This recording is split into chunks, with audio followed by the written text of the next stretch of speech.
विचार? कैसा विचार? हाँ, कैसा विचार? यदि चाहे हम स्वस्थ तन मन संरक्षित हो सब संसाधन। अरे अब ये संसाधन क्या है?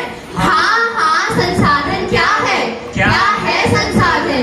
बड़े अफसोस की है बात, उपयोग करे जिनका दिन रात, है प्रकृति की जो अनुपम सौगात, भूल उन्हें हम खा गए माँ। अजी तनिक आसान भाषा में समझाइए ना। हाँ, आसान भाषा में समझाओ। तो कान लगाकर ध्यान लगाकर सुन लो मेरी पूरी बात, आवश्यकता हो पूरी जिनसे है वे सब संसाधन खास। कुछ समझ नहीं आया। हाँ, कुछ समझ नहीं आया। अच्छा, आप अपनी प्यास किससे बुझाते हैं? जल से। हाँ, तो मैं जल एक संसाधन हूँ। फसलें किसमें उगाते हैं? मिट्टी में। हाँ, तो मैं मिट्टी एक संसाधन हूँ। इसी प्रकार वृक्ष, वायु, पेट्रोल और भी अनेक संसाधन हैं जिनके बिना मानव जीवन की कल्पना नहीं की जा सकती। क्षितिजल पावक गगन समीप जिनसे निर्मित यह मानव शरीर, कर रहे उपेक्षा बिन समझे भी, समस्या है यह बड़ी गंभीर। हाँ, ये तो हमने भी पढ़ा है। हमारा शरीर 5 तत्वों से बना है। पर हम इन सब संसाधनों का उपयोग ही तो करते हैं, उपेक्षा कहाँ करते हैं? कोई बात नहीं, कानों सुनी नहीं, आंखों देखी तो मालूम। सब कुछ तुमको दिखलाता हूँ, हर एक की पीड़ा सुनाता हूँ, अपराध बोध करवाता हूँ, दिन में तारे दिखलाता हूँ। हाँ, यह तो हमने भी पढ़ा है। हमारा शरीर 5 तत्वों से बना है।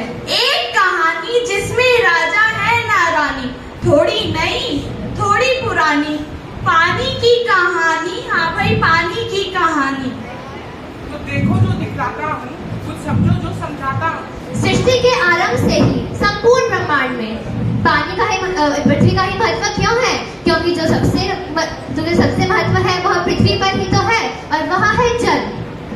कर बहती नदियाँ मेरा जीवन है, मेरा स्वरूप है। वे पूजी जाती है जिसने मानव को पीने और जीने पाने योग्य दिया है। इठलाती और बलखाती नदियों ने सृष्टि का पोषण किया है और इन्हीं के किनारों पर सभी सभ्यताओं का विकास भी हुआ है। पर ये क्या, जिसे माँ कहकर पूजा जाता था, आज उन्हीं को व्यर्थ बहाकर दूषित कर बर्बाद कर दिया है। अरे ये क्या, नालियों का गंदा पानी और कारखानों का दूषित रसायन सीधे स्वच्छ पानी में मिल रहा है। इससे तो बीमारियां फैलेंगी, नदियां तबाह और दूषित हो जाएंगी, और वह दिन दूर नहीं जब हम बूंद बूंद के लिए तरसेंगे। यह बर्बादी अब रुकनी चाहिए। हाँ, रुकनी चाहिए। हर हर नर्मदे। छगनवा, जरा जोरदार पानी की धार से गाड़ी तो धो दे। जी मालिक। अरे भाई साहब, आप पानी बाल्टी में लेकर भी तो गाड़ी साफ कर सकते हैं ना। पानी हमारा, गाड़ी हमारी, हम कुछ भी करें, तुम सलाह देने वाली कौन?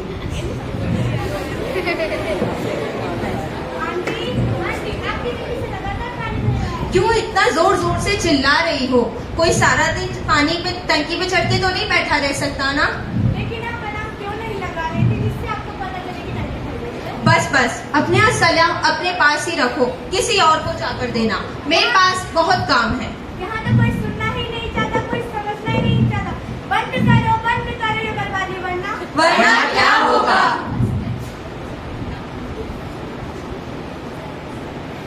अस्तित्व मेरा जब खतरे में पड़ जाएगा, बूंद बूंद को मानव तब त्राहि त्राहि चिल्लाएगा। माँ, आप कहाँ हो? क्या हुआ? क्यों इतनी जोर जोर से चिल्ला रही हो? बड़ी जोर की प्यास लगी है माँ, अलमारी की चाबी दो, मुझे पानी पीना है। बेटा उठो बेटा, स्कूल के लिए देर हो रही है। आज पानी वाला भी नहीं आया, एक बोतल ही बची है, उसी से काम चलाना पड़ेगा। तो क्या आज मैं मुंह भी नहीं धो पाऊंगी? सुनो सुनो भाई, सुनो, मिट्टी की अब व्यथा सुनो। सुनो भाई, सुनो, मिट्टी की अब व्यथा सुनो। मैं हजारों वर्षों से बिना रुके बिना थके चली जा रही हूँ। मैं तब भी थी जब आप नहीं थे, मैं तब भी रहूंगी जब आप नहीं रहोगे। किंतु आज ऐसा लग रहा है जैसा आपकी धरती माँ थक रही है। खेतों में इस्तेमाल किए जाने वाले रसायनों से हवा व पानी में जहर घुल रहा है। इनके प्रयोग से मेरी मिट्टी ऐसे झुलस रही है जैसे किसी ने आपके शरीर पर तेजाब डाल दिया हो। मुझे आज भी याद है, पहले मैं बहुत प्रसन्न थी, खुश थी, हमेशा हंसती थी। मेरे देश की धरती सोना उगले उगले हीरे मोती, मेरे देश की धरती, मेरे देश की धरती। पुराने जमाने में आप ही तो मेरे रखवाले थे, जो परंपरागत और प्राकृतिक खेती करते थे, जो कल्याणकारी भी थी और आवश्यक भी। और हमारी सभ्यता में तो प्राप्त भी धरती कल्याण की जाती है। ओम देव शांति हो, अंतरिक्ष शांति हो, आप शांति हो, पृथ्वी शांति हो, औषधि शांति हो, शांति हो, शांति हो, शांति। पर इसके विपरीत आज आप लोग स्वार्थ में कितना डूब चुके हो, देखो इसका एक नजारा। खाओ पियो ऐश करो मित्रा, ओ खाओ पियो ऐश करो मित्रा। अरे भाई साहब, आप ये प्लास्टिक धरती पर क्यों फेंक रहे हैं? अब हम इसे आसमान में तो फेंक नहीं सकते। ये हंसने की बात नहीं है। प्लास्टिक कभी गलती नहीं और ये भूमि को बंजर बना देती है। इसे पशु पक्षी भी खाकर बीमार हो जाते हैं, यहाँ तक कि उनकी मृत्यु हो जाती है। अरे भाई साहब, फालतू का भाषण देकर हमारा दिन खराब मत करो। खाओ पियो ऐश करो मित्रा, ओ खाओ पियो ऐश करो। रुको रुको, जरा सब्र करो। पापा, टमाटर तो अभी बहुत छोटे हैं और पके भी नहीं है। अरे बेटा चिंता मत करो, मैं जो यह खाद डाल रहा हूँ ना, सुबह तक सब टमाटर पक जाएंगे। पर पापा, इस तरह पकाई हुई फसलें तो हानिकारक होती है, इससे तो मिट्टी की उर्वरता खत्म हो जाएगी। देखो, इस बच्चे को भी पता है क्या सही और क्या गलत, लेकिन हमारे बड़े हैं कि सुनना ही नहीं चाहते। हजारों वर्षों से मनुष्य धरती की गोद में रहता आया है। धरती माँ ने तुम्हें सब कुछ दिया है, पर आज मैं आपसे पूछती हूँ, आपने मुझे क्या दिया है? यह जहरीले रसायन जो मिट्टी को बंजर कर रहे हैं। आप अच्छी पैदावार के लालच में यह खाद जो खेतों में डाल रहे हैं, वह अभी तो लाभ देगी, परंतु लंबे समय के लिए यह जहर समान है, जहर समान है। और यही नहीं, इससे पानी की खपत भी बढ़ रही है। पानी का स्तर बहुत नीचे जा रहा है।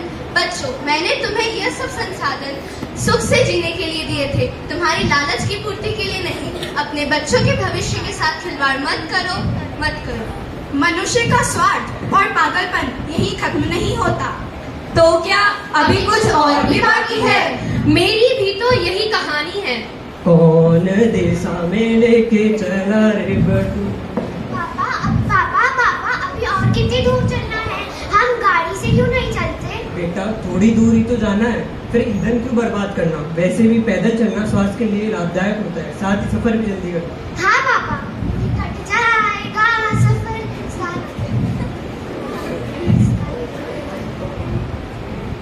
अरे मोहन, कहाँ जा रहे हो? ये मैं तलवंडी। और तुम कहाँ जा रहे हो? मैं भी वही जा रहा हूँ। रुको रुको, मैं भी साथ चलता हूँ। मैंने सुना है आप तीनों एक ही जगह जा रहे हैं, फिर अलग अलग गाड़ियों से क्यों? आप तीनों एक साथ भी तो जा सकते हैं, इससे ईंधन भी बचेगा और सफर भी सुहाना हो जाएगा। चलो दोस्तों, फालतू की बातों पर ध्यान मत दो, हमें देर हो रही है, समय पर पंच भी तो करना है।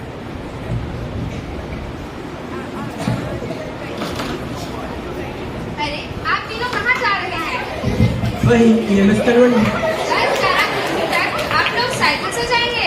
इस प्रकार तो आप लोग थक जाएंगे और थके हुए शरीर से काम कैसे करेंगे? क्या करें, समय रहते किसी की बात नहीं मानी।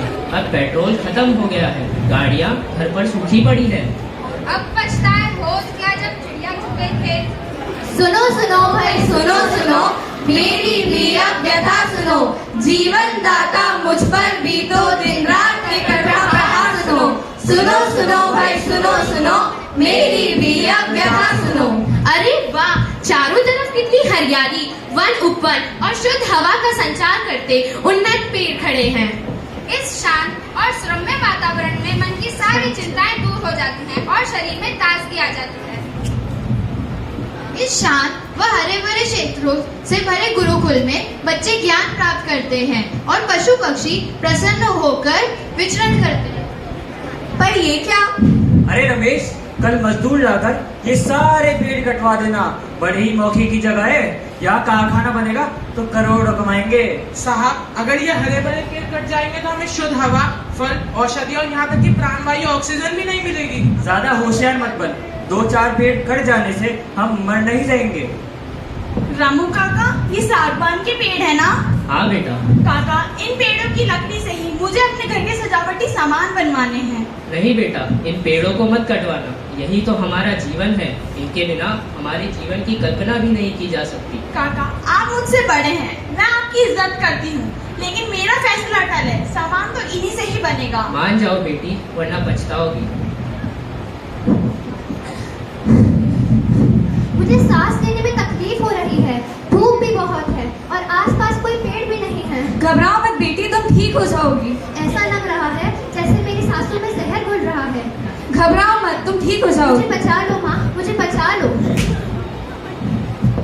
देखा सबने क्या था कल और हो रहा आज है क्या, कल होगा क्या यह भी देखा, पर अब भी तुम कुछ समझे क्या। नदियाँ, जंगल, झरने, पर्वत, रखना इन्हें संभाल के, इनको रौंदा तुम न बचोगे, धरती कहे पुकार के। जीवन है जल की हर बूंद, फिर क्यों आंखें ली है बूंद, हटा दे आंखों पर छाई जो धूम, पहचान ले जल की अब तो जूम। जब सांस नहीं ले पाओगे उस दिन तुम पछताओगे, कर सब वृक्ष लगाओगे, जीवन को स्वर्ग बनाओगे। ईंधन व्यर्थ न होने देंगे, यह प्रण आज हमारा हो, सौर ऊर्जा का करे उपयोग, जन जन का यह नारा हो। प्राकृतिक जब खाद मिलेगी, मिट्टी होगी उपजाऊ भरपूर, लहलाएंगी फसलें खेतों में, सारे संकट होंगे दूर।